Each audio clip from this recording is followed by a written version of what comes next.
Quando os portugueses chegaram ao litoral, já havia várias aldeias de ordem tupi, o qual passavam ainda por um processo de desalojamento de outros povos que ali estavam. Eram aproximadamente 1 milhão de tupis, distribuídos em aldeias com 300 a 2.000 cada. O total era enorme aos padrões da época, similar à população portuguesa, só para se ter uma ideia. Os ameríndios tupis dominavam a domesticação de plantas e animais em roçados, como é o caso da mandioca, que não só sabiam plantar, mas tratar adequadamente com o processo de extração do ácido cianídrico, que é venenoso aos seres humanos. A agricultura foi para os índios não só uma fonte de alimento, mas a extração de matérias-primas, venenos, dentre outros paralelos. Mas eles não só plantavam, também pescavam e caçavam. Os seus conglomerados pré-urbanos definiam centenas de aldeias que, umas próximas às outras, distribuíam uma denominação macroétnica que compartilhava da mesma origem linguística, o tupi. Os núcleos tupi possuíam uma permanente peleja contra as tribos estranhas, já que em jogo estavam os sítios apropriados para a lavoura, caça e pesca. Uma peculiaridade das vitórias precedidas da captura e aprisionamento de adversários é a antropofagia. Essa prática era um rito de vingança e fortalecimento pós-batalhas que tupinambás costumavam fazer. Tal façanha possuía um protocolo. O capturado, altivo e soberbo, desafiava ainda preso o indivíduo que o mataria, junto dos que o comeria. Dessa forma, era inconcebível a prática junto a prisioneiros medrosos e covardes, que pediam clemência à vida. O sul brasileiro, antes espanhol, foi povoado por paulistas exploradores, mas diferentemente de outras áreas de costumeiras expansões, o sul era o mais diferente e único território que havia se manifestado. A característica básica do Brasil sulino, em comparação com outras áreas culturais brasileiras, é a sua heterogeneidade cultural. Através de um modelo utópico de sociedade pregado pelos jesuítas espanhóis, os indígenas daquele lugar puderam existir dentro de uma comunidade própria e autossuficiente, desempenhando suas vidas em um meio totalmente diferente de antes.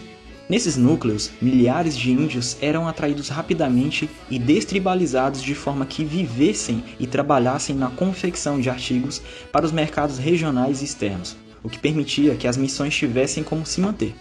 No entanto, a queda desses núcleos de missões estavam rentes ao fim, quando mamelucos paulistas que utilizavam da vinda de escravos negros e indígenas viram nestes locais uma oportunidade. Com o passar dos anos, o sul se vê com minas de ouro já sucateadas e vazias. Isso difundiu uma paralisação econômica que poderia separar relações entre o sul e o Brasil colonial. No entanto, o sul achou um meio de afinidade que fizessem-no ter mais contato com o nosso país do que com a colônia espanhola em si. Esse meio era a pecuária para a fabricação do charque, uma carne seca e salgada que poderia ser transportada em carros de boi por meses sem perder a validade.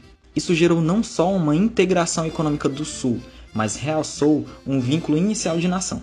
Estes foram componentes da matriz gaúcha que passaram a ser caçadores de gados para a produção de alimento e exportação de couro, já que o rebanho era livre nos campos e não pertencia a ninguém. Esses eram os gaúchos originais, uniformizados culturalmente pela atividade pastoris, bem como pela unidade da língua, costumes e usos comuns. Tais eram o chimarrão, o tabaco, a rede de dormir, a vestimenta peculiar caracterizada pelo chiripá e pelo poncho.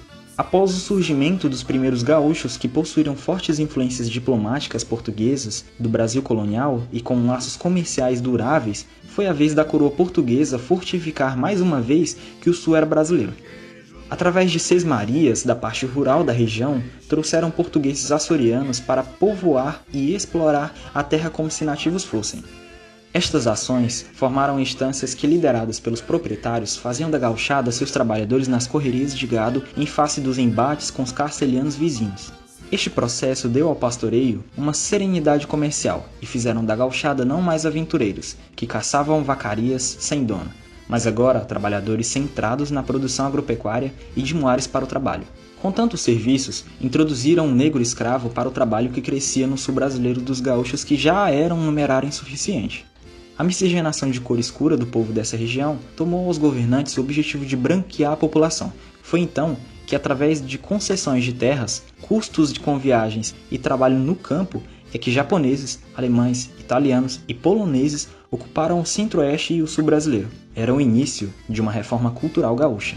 Vivendo ilhados, o próprio domínio da língua portuguesa só seria alcançado muito mais tarde, como meio de comunicação com os brasileiros e entre os próprios colonos de diferentes idiomas.